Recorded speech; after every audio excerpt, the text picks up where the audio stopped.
My greetings, my warmest greetings to all of you, and here from Redwood City in California, at the Insight Meditation Center. And the topic for much of this week is the important insight, probably the most important insight for people doing Vipassana practice, and for what we see in the teachings of the Buddha, is the insight into the inconstancy of experience. And inconstancy means that the moment-to-moment experience that we have, there's a lot of arising and passing, appearing and disappearing of our experience. That is hidden from us if we dwell in the ideas of what is happening.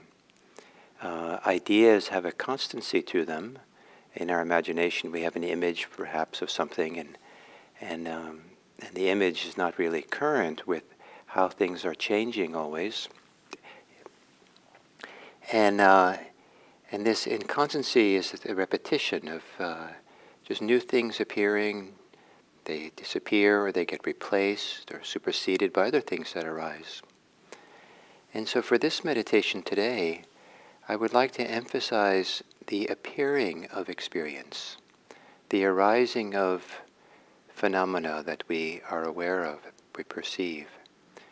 And many things appear in awareness without any choice on our part or wish on our part. They just appear. If there's a building in the environment where you're a sound in the environment where you're at, chances are some of those sounds, a creaking of a building or traffic outside, is not something you willed or planned on having, but it just arises. It appears in awareness, and then there's a recognition. Oh, there's a sound. An itch happens on your cheek, and it wasn't there before, and now it's appeared. And it was not planned. It was not engineered. It just appeared. No choice on your part, and but there it is. And the initial appearance of many of these things is effortless, in that it's effortless on our part. We don't have to make any effort to make it appear. And so, as we sit and meditate, there are many things that will just appear in awareness. And to settle back and just watch and observe the appearance of things. Don't have to worry about how long it stays, and you don't have to worry about seeing it's passing away. But in the course of the meditation, many of the things that appear will, in fact, disappear. They'll be there for a while, and then they will pass away. There may be some things that endure. Don't worry about that. And but for this meditation, we'll stay with the breathing as that's the beat or the base that we kind of keep staying at, being with the breathing in, breathing out. But as we do that, in the breathing itself, we can be aware of just new sensations arise. Or maybe not new, it might be similar to what's happened at the last in-breath or last out-breath. But still, we're there to not necessarily experience new things arising, just that things arise.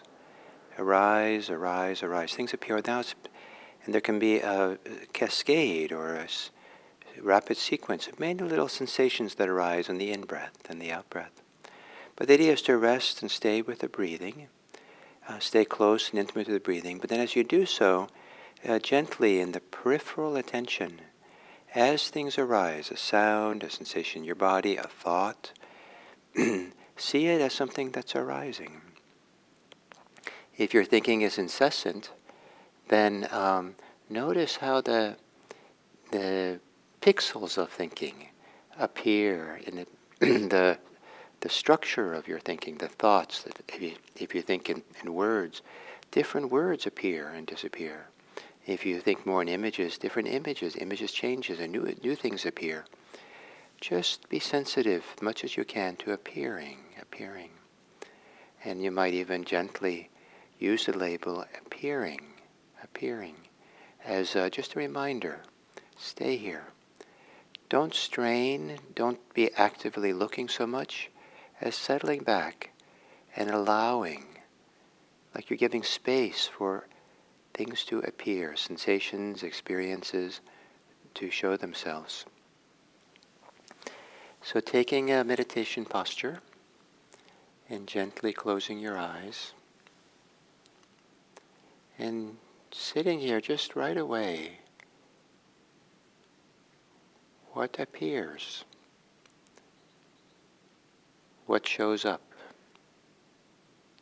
What sensations? What feelings? What emotions? What even thoughts that didn't exist before or weren't happening just before, but then appear? The sound of my voice appears.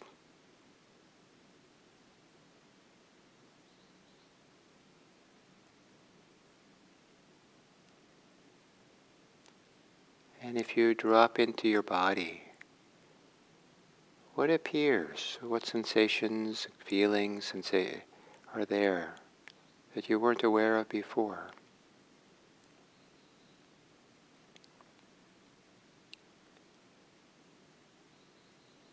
And if, as you feel your body, you feel the body's wish to relax, maybe the shoulders, the arms, the belly, the face, give in to that pull of relaxation. Allow it to happen.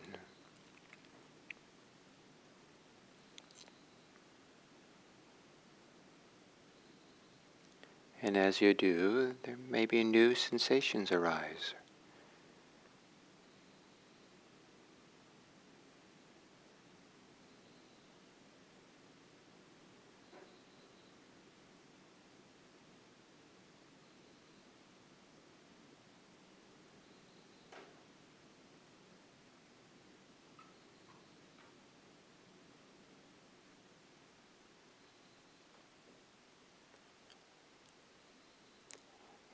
And if what arises as you're sitting here is unpleasant, maybe don't worry about it.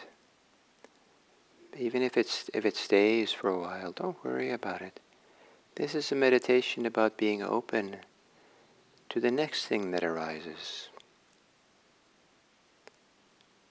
The next thing that arises.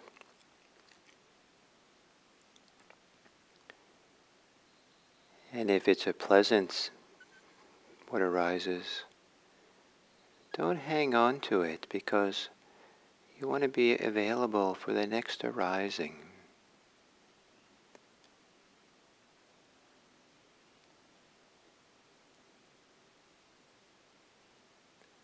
If you find yourself straining or trying too hard to just be with the arising of phenomena, then relax and center yourself on the breathing again.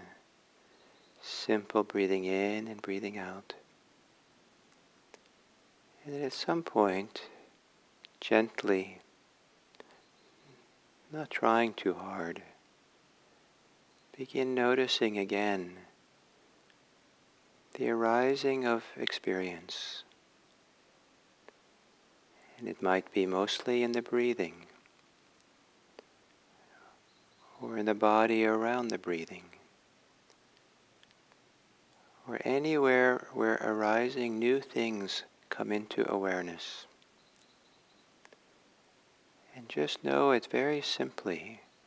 Know it as an arising, an appearing,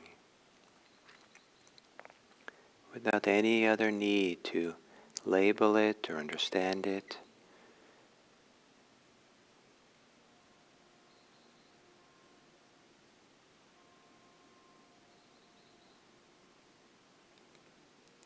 Just knowing it as something that's arising.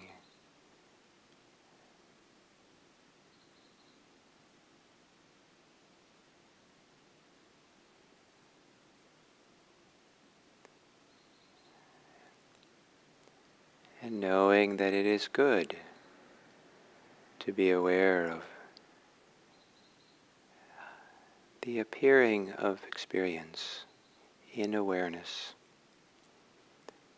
as it moves through, as it appears and comes.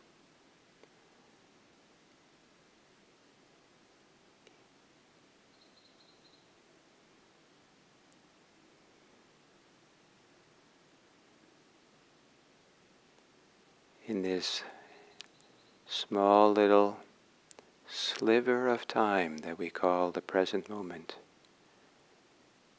noticing what appears and how what appears changes.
the way that awareness operates, it tends to move around.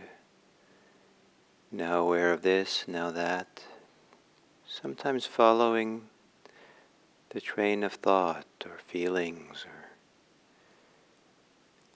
So part of things that arise in awareness arise because how awareness has shifted,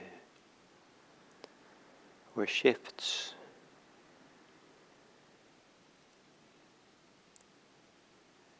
Even when something is relatively constant, in the subtle details of awareness,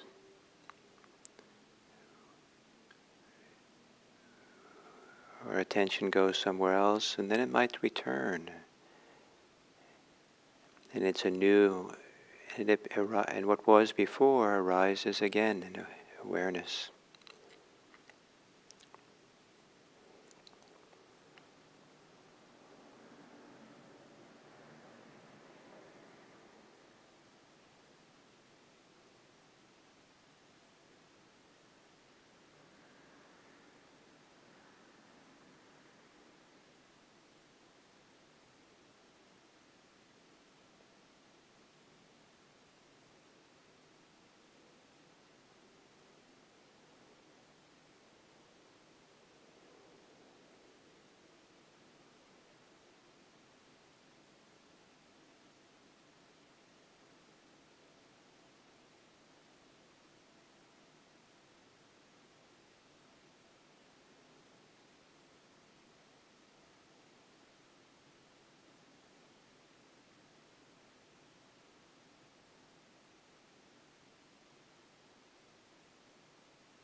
to be aware of change and the arising of phenomena of experience,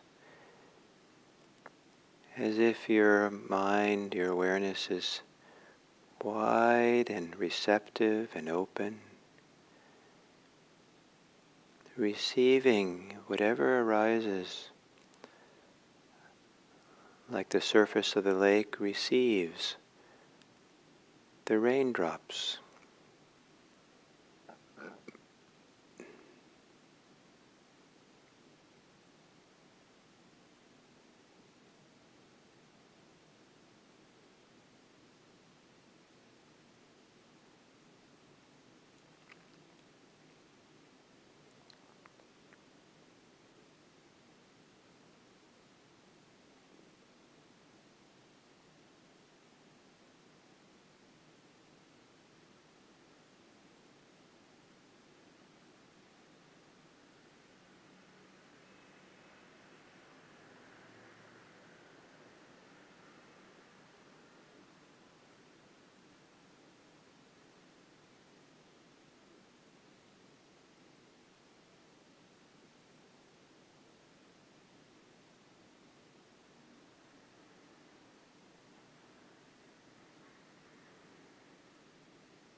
Or receiving the arising of sensations in your body,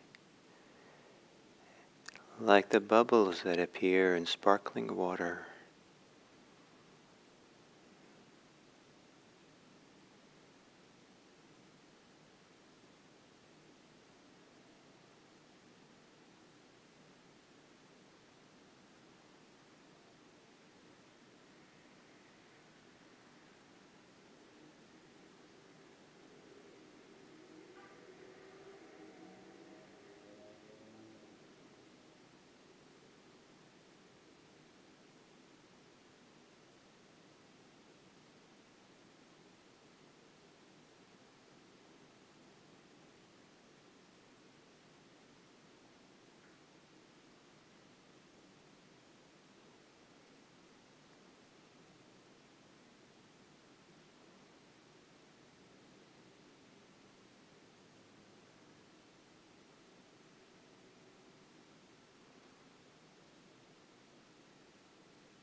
And then as we come to the end of this sitting,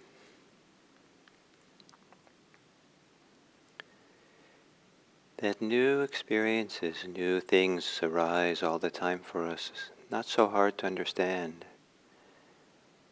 A new person appears, or calls, or emails. The email arises.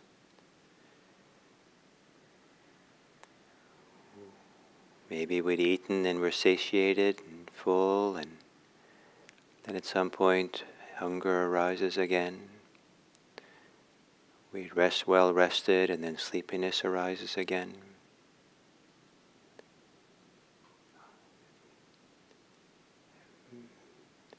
But to see phenomena first and foremost as something that's arisen, to be right there in the present moment, see, oh, it just appeared, there it is.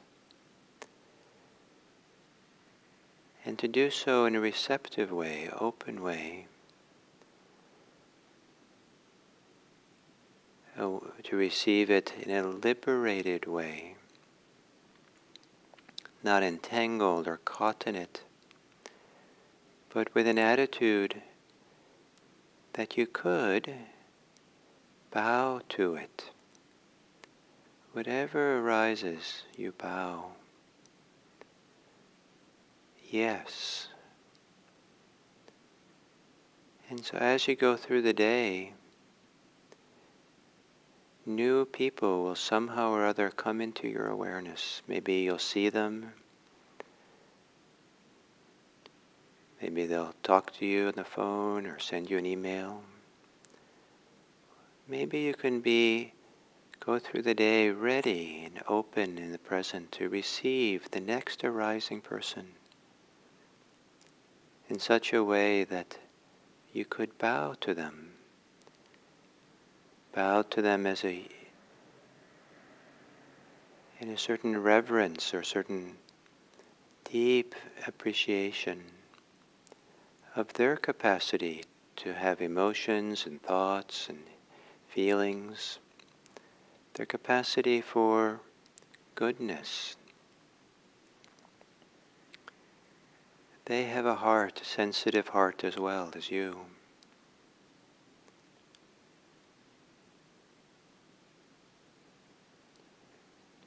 To give some care and attention to the first appearance of others into your life today, and how you are, how that's received in your awareness, in your heart, in your mind. Perhaps before the reactions and usual thoughts and ideas and entanglements, as if you could bow to everyone who appears. And the bowing expresses a wish. May you be happy. May you be safe. May you be peaceful. And may you be free.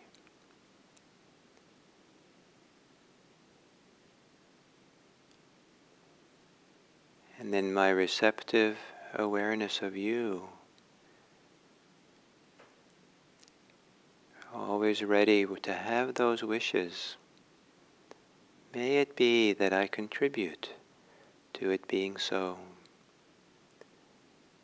May I live this day aware of the people who come into my awareness, living for their welfare and happiness and freedom. May all beings everywhere be happy. May all beings everywhere be free.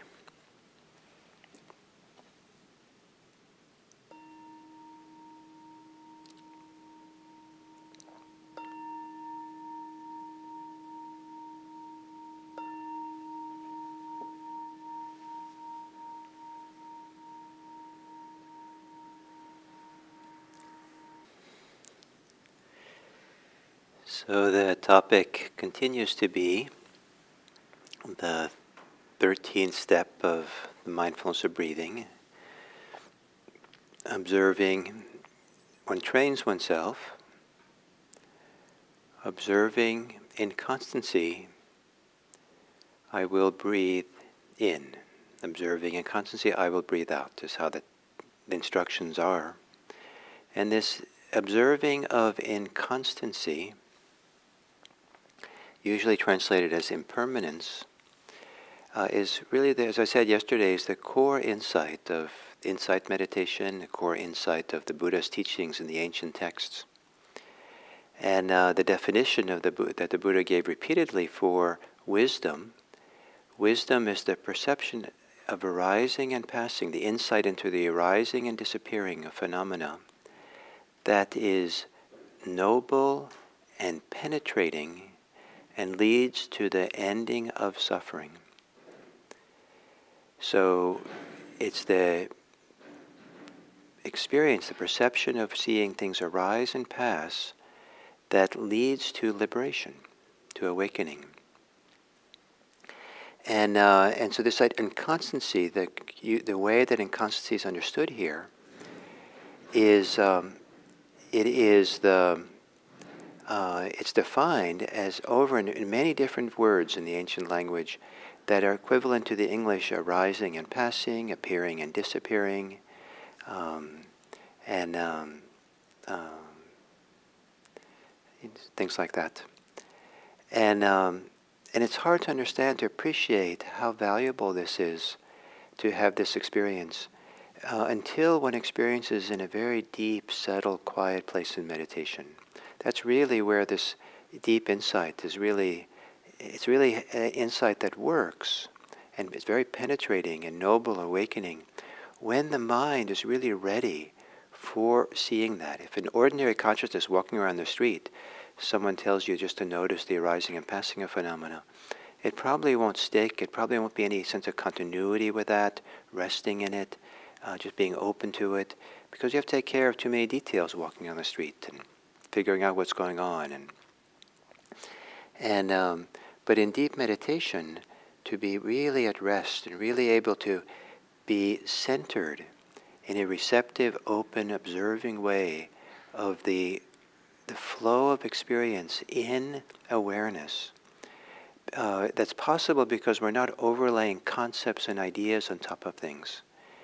We're just there in the direct experience of phenomena, of perception and sensations and the beginning of thoughts. And even with emotions that might feel in ordinary street consciousness as being continuous, when our mind is very quiet and still, we're beginning to feel and sense how they actually kind of are very momentarily, fleetingly coming into existence, out of existence. There's a coming into awareness and out of awareness. The mind picks it up and doesn't pick it up. And generally what happens is we sow all these different moments of arising and passing together into a feeling of constancy, into idea that it's continuous. But when we don't have ideas anymore, just in the experience, this arising and passing occurs. And this is meant to be, this is supposed to be liberating, to do this. And partly it's because when we see that things are constantly in flux, that it's hard to, it doesn't make sense to cling to them, to grasp onto them. It's like you're seeing the river flow by and it's clearly moving and in flux. And then you put your hand in there to grab the river and hold it, and you grab a handful of the river and you pull it up. And by the time you open your hand to hold the river, all the water has kind of squeezed out of your fingers and run off, and you might have a little bit of drops left on your hand. But you don't go with those drops of water in your hand and go up to your friends on the shore and say, "Hey, look, I have the river in my hand."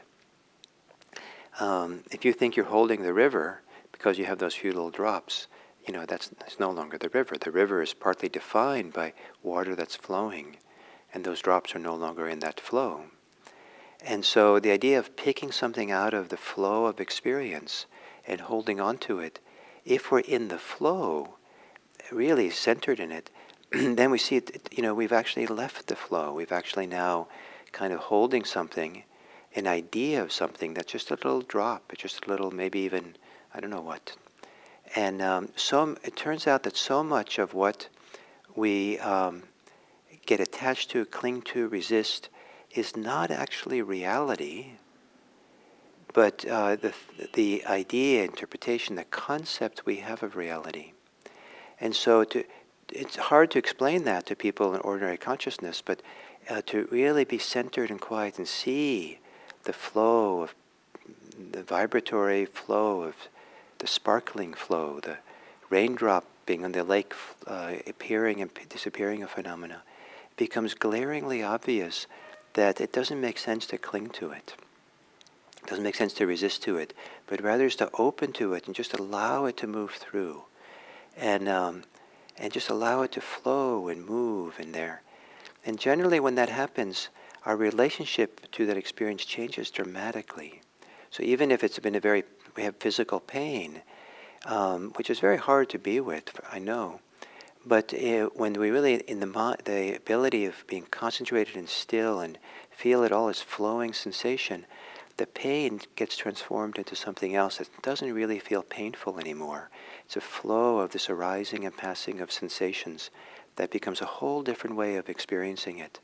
But it requires the mind being very still and focused and present and quiet to do that. So this is the core insight, to see the appearing and disappearing of phenomena. And in the guided meditation, I was focusing mostly on the arising, and at some point we'll do a meditation just focusing on the passing away of phenomena, and then the arising and passing of phenomena that occur together.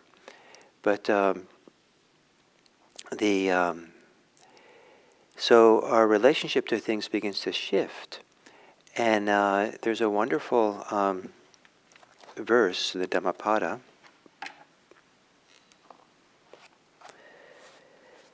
where it starts with a kind of a quote that all things are inconstant. So everything is arising and passing.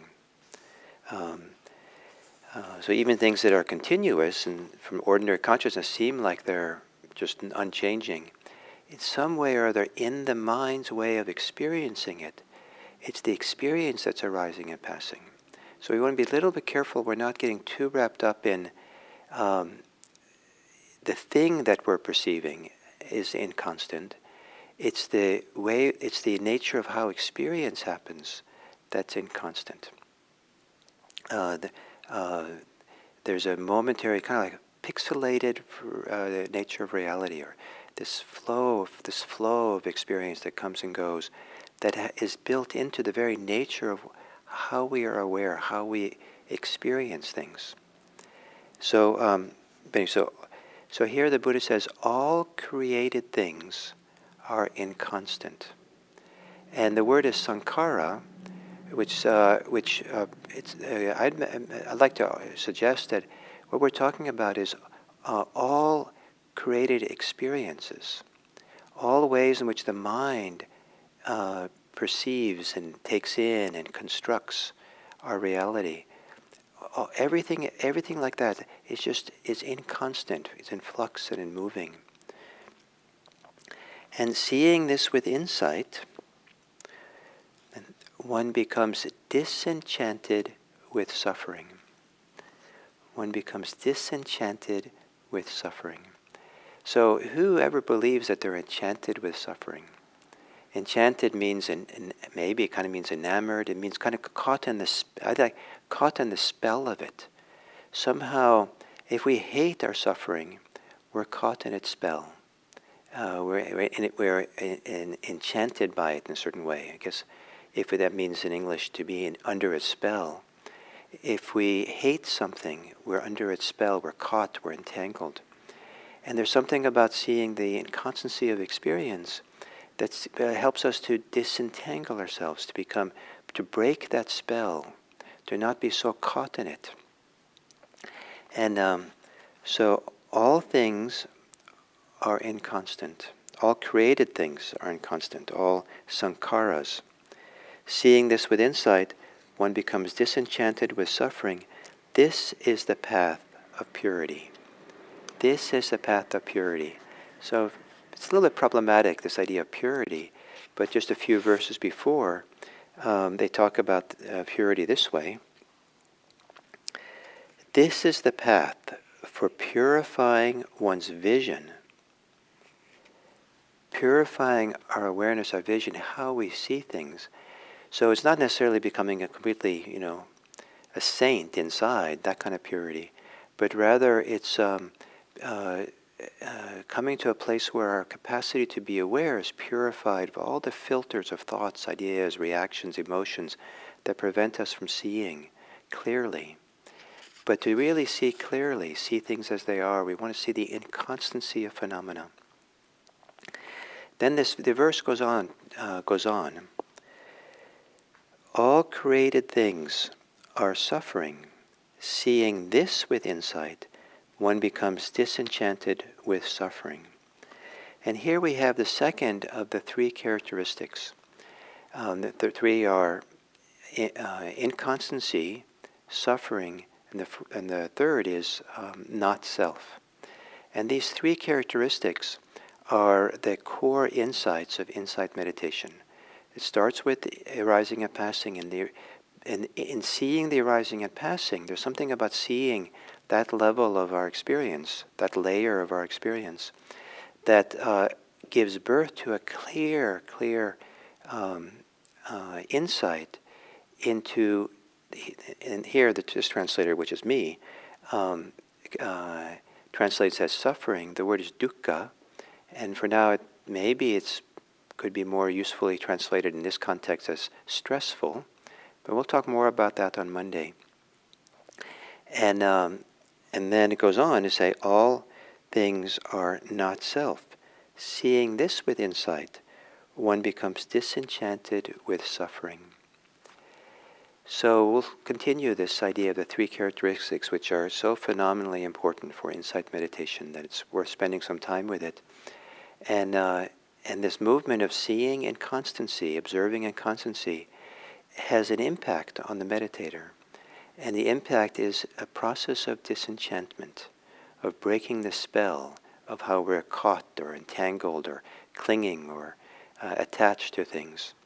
And where the allure, the promise of attachment, the promise that grasping will somehow save us or do something for us, begins to be broken. And so that's so you might want to today, during this weekend, look a little bit at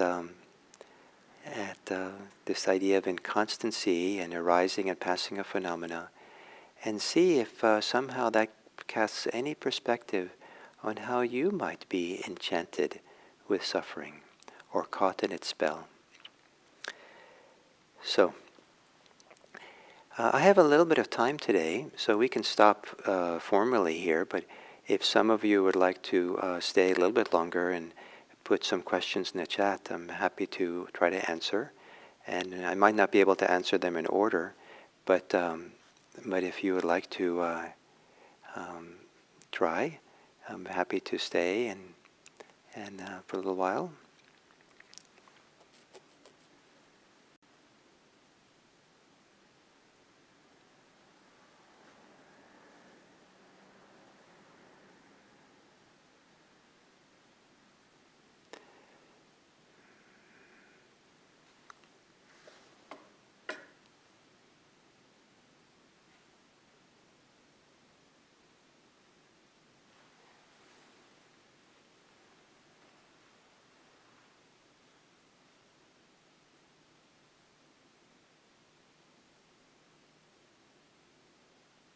Inconstancy is not bad news. Aha, nice.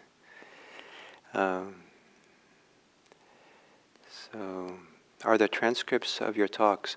Yes, but I don't think they're not necessarily coming right away. But there's a wonderful team of people who are transcribing these talks in the morning, and I think some of the earlier ones are available now from earlier in the year or before.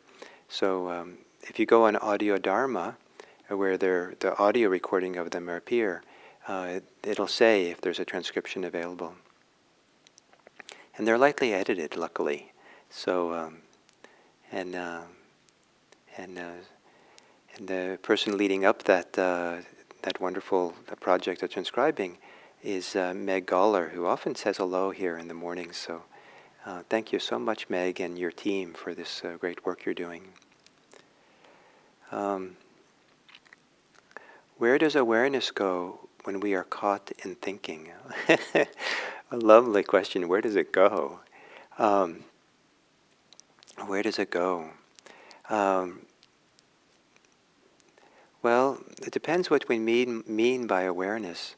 If awareness is not the same as consciousness, but awareness is conscious awareness, or how to say it, if there's knowing awareness, we know what we're aware of, we know what's coming into consciousness. There's a lot of things we know that are come into awareness that we don't really, clearly, fully, I know that.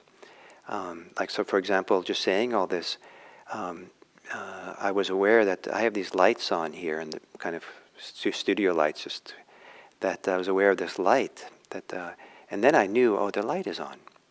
And but I wasn't, the second kind of, the knowing of it is different than just kind of, I go about and not paying attention, I don't think about it, I don't have any active formal recognition.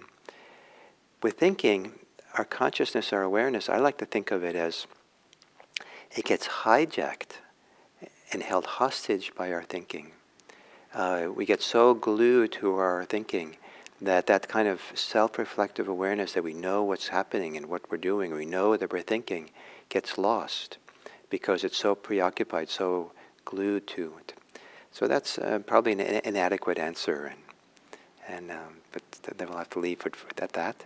Can you say more about dealing with pain, especially for those with chronic illness? Yeah, that's a huge topic for now, and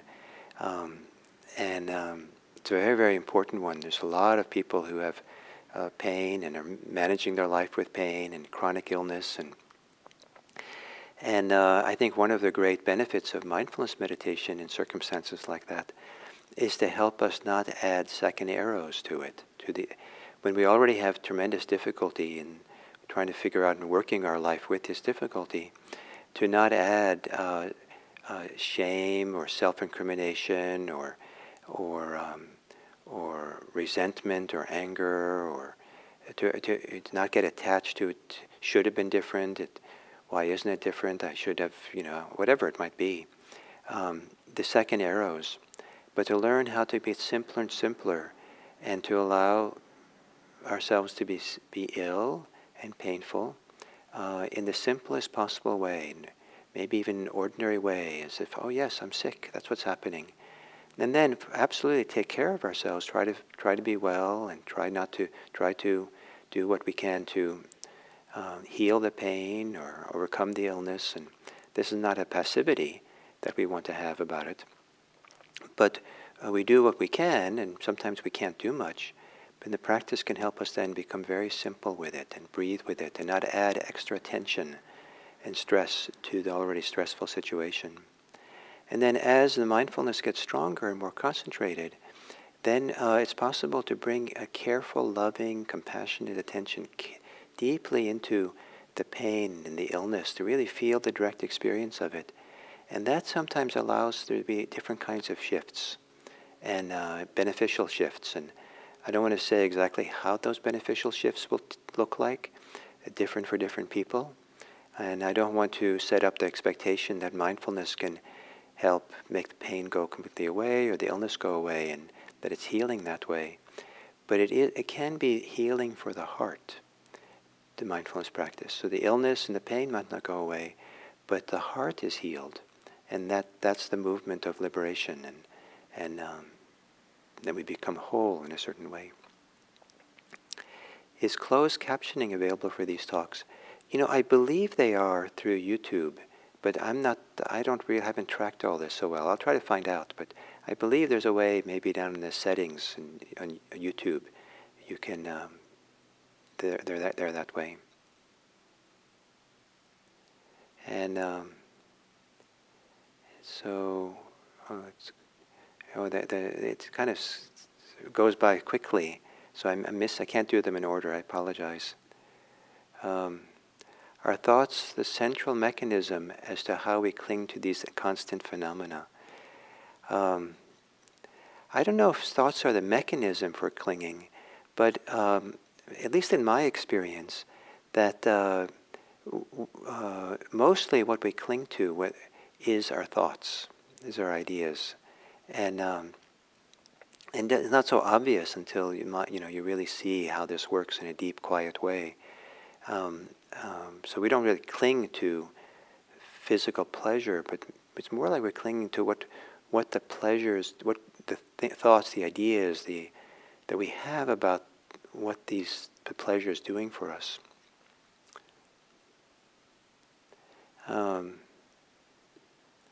To get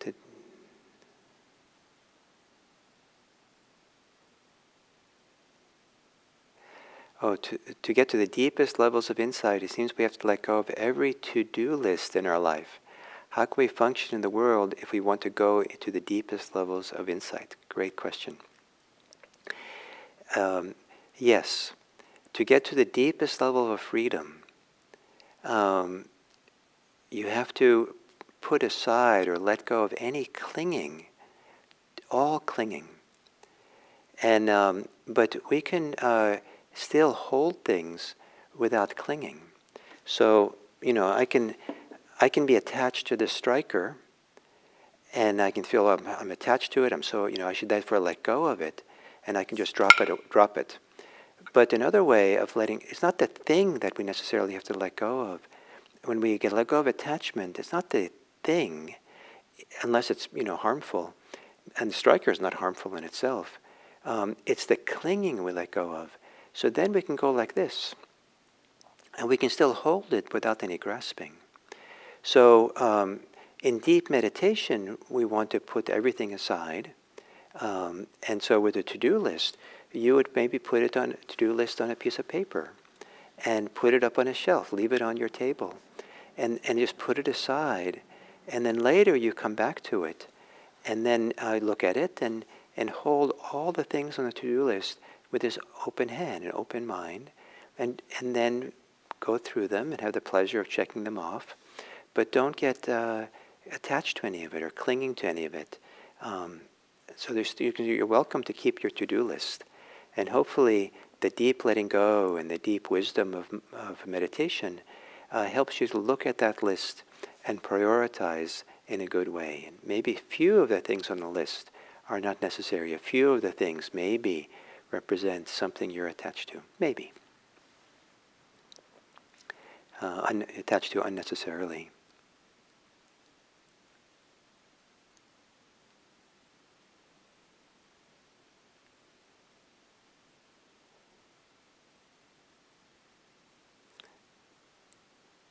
There seems to be two kinds of inconstancy: how our awareness flickers and then perhaps wraps things up in a constant narrative.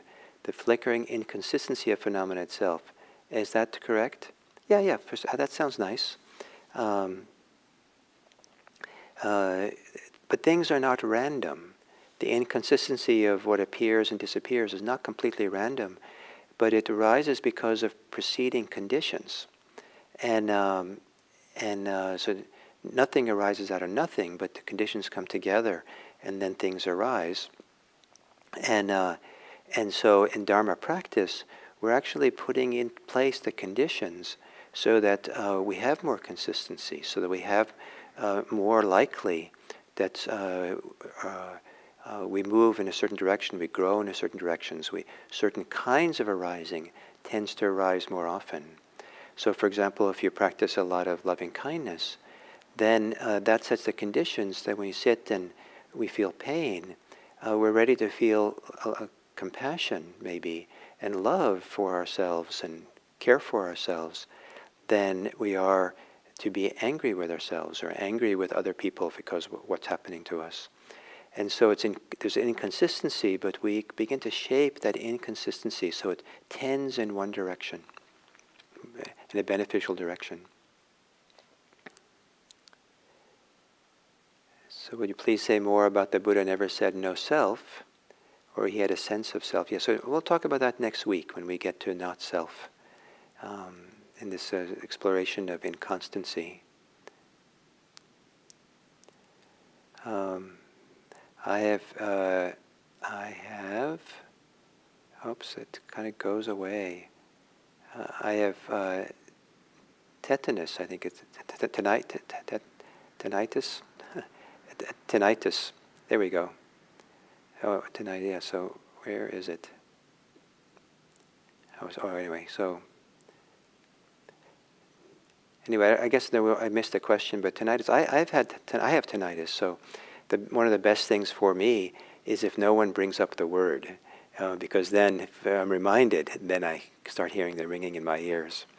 So, there are times where I've been really troubled by this, really drove me kind of batty, the ringing in my ears. But now I'm not troubled by it anymore, and it kind of recedes, and some people find it useful to make it the object of meditation, and it has a kind of constancy is grounding for some people, and I found it. I've never found it particularly useful to pay attention to it, and in fact, some teachers actually say this is one of the things in your mindfulness practice you shouldn't pay attention to. The idea is to pay attention to everything in mindfulness, but not to pay attention to that. So that all depends on the person and what's useful and not useful. But I mostly these days don't give it much attention and don't. I've learned not to react to it, not to be for or against it, and just to. Okay, there it is, and then I'll continue with my breathing and sit there and practice and go on with other things. And I know for some people when it's really bad, they just have some kind of ambient sound around it, and that sometimes, masks it, hides it.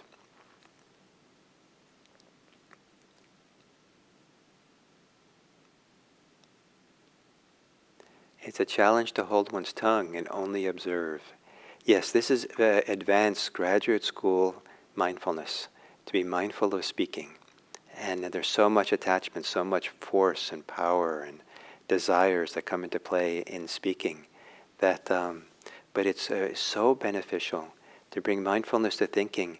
It's a window into, to say it in non-Buddhist dramatic terms, to really be mindful of our talking and what drives our talking and why we're going to say what we're going to do and what is the emotional motivation for our talking. It's kind of like a dramatic window into our soul, into our depth of who we actually are. So it's certainly worthwhile to learn to do that.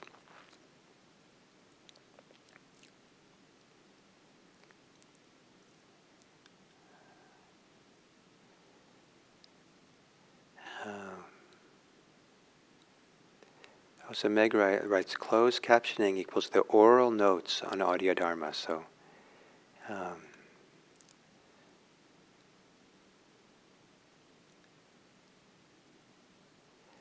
someone says, yeah, closed captioning on YouTube is not available live, but seems to show up later on.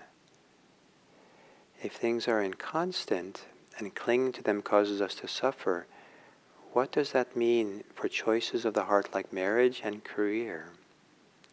If things are inconstant and clinging to them causes us to suffer, what does it mean for choices of the heart like marriage or a career? Well, ideally, we would choose marriage or a career without any clinging.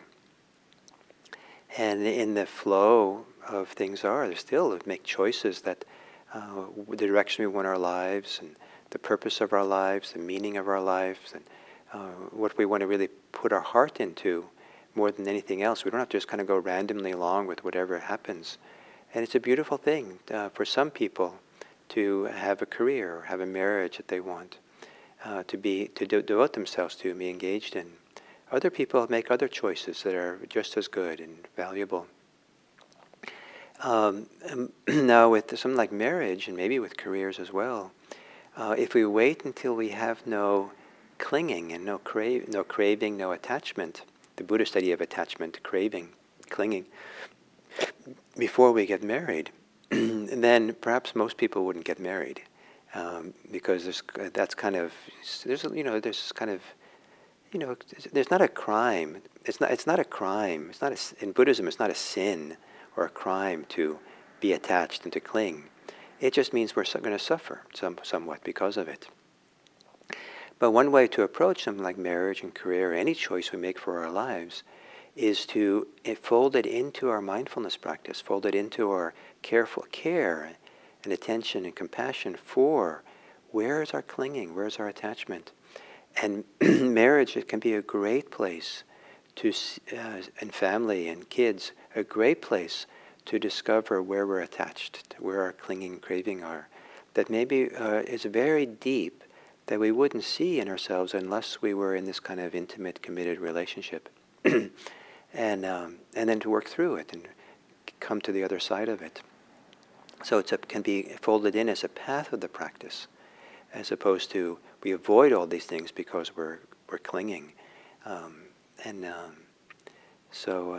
It's probably best not to choose to go into a marriage because you want to work out your clinging. But so hopefully that answers the question well enough. What chapter verse from Dhammapada did you cite? Oh, I think it's the verse is like in the 170s. Let me see. It is verse 277. That's what I read, and it's in chapter 20, the path. Yeah, this is I'm reading from my translation that I did 20 years ago or so, and it's a little bit fascinating and a little bit, I don't know if embarrassing, but a little bit of regret that English choice. My study of the suttas was not what it was now, so I would translate some of this differently now, and also the use of gender pronouns. I try to avoid, in order to become more gender neutral. I did many things I did in a gender neutral way, but sometimes I would, if there was two pairs of verses where in the original it was the masculine pronoun, I would do one with he and the other with she. And at the time I thought that was good, but 20 years later, or 10 years later, I understood that it's we really want to try to be gender neutral more fully because of how many people don't fit into the binary of he and she, and so I regret that I left it in that. I mean, I didn't know enough back then to make that choice. So, but anyway. Someone asks Meg if need more help with transcription, and someone else as well. So she says you can contact IMC volunteer coordinator Hilary Borison. You can, I think if you go on the IMC's website, there's probably a place there for volunteering, and you could just let Hilary know, and she'll be the support it all.